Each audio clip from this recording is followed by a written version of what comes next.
আর আমরা সেকেন্ড অটোক্রেটও দেখতে চাই না, সেকেন্ড ফেসিজমও আমরা বাংলাদেশে আর দেখতে চাই না। এজন্য 11 দলীয় ঐক্য যেভাবে বাংলাদেশের মানুষের ভয়েস নিয়ে কাজ করতেছে, আমরা সর্বদাই সংসদের ভিতরে বাহিরে মিডিয়াতে যেখানে সুযোগ রয়েছে বাংলাদেশের মানুষের অধিকার নিয়ে কথা বলবো। বাংলাদেশের মানুষের মধ্যে মানবাধিকার কমিশনের বিষয়টা হয়তো একটু অ্যাড্রেস করেন নাই, বিগ ইস্যু যেটা একদম হিউম্যান রাইটস ভায়োলেশন হয়েছে এবং ওনাদেরই বক্তব্য।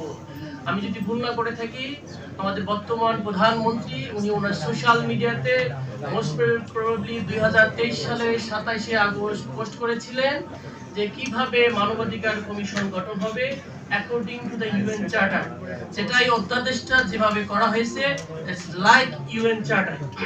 তার মানে উনি যদি ওনার কমিটমেন্টের কথাও ধরেন, উনি যেটা চেয়েছিলেন সেটা অধ্যাদেশ আকারে যখন আইন হয়েছে সেটাকে ওনারা কিন্তু এখন রিফ্রেম করে নতুন করে বাতিল করে ল্যাপস করে দেওয়ার চেষ্টা করলো এবং আইনটা করলো না। আপনারা দেখেছেন কালেকটিভলি আমার কাছে মনে হয় বিএনপি এক ধরনের মধুর ছলনা করেছেন, কাইন্ড অফ আমাদেরকে বলেছেন আমরা এটা করব, সাইন করেছি এবং একটা পরে গিয়ে তারা ওটাকে সরে ইউটার্ন যেটা উনি বলেন সেরকম হয়েছে।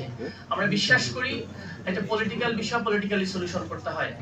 এটাকে ওনাদেরকে আমরা আহ্বান জানাবো এনসিপির পক্ষ থেকে এবং 11 দলের পক্ষ থেকে, লেট আস সিট টুগেদার এবং অবশ্যই এই সংবিধান সংস্কার পরিশোধ করে সংশোধন করতে হবে, নাহলে সম্ভব না।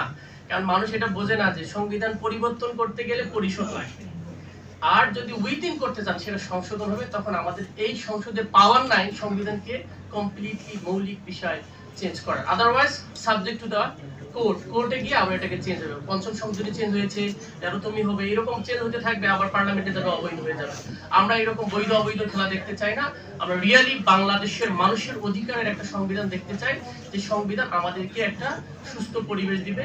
কার্টুন আঁকলে যেন আমাদেরকে জেলখানায় যেতে না হয়, যেখানে আমাদের ধর্মীয় পালনের জন্য অনেকে জঙ্গি নামে বিভিন্ন আখ্যায়িত করা না হয়, ইন দ্য নেম অফ কি বলে জননিরাপত্তা, রাষ্ট্রের সেন্সিটিভ ইস্যু এরকম বলে বলে যেন আমাদের ধরা না হয়, সেরকম একটা জনবান্ধব সংবিধান এবং বাংলাদেশের রাষ্ট্র কাঠামো তৈরি হবে, সেটার প্রত্যাশা রেখে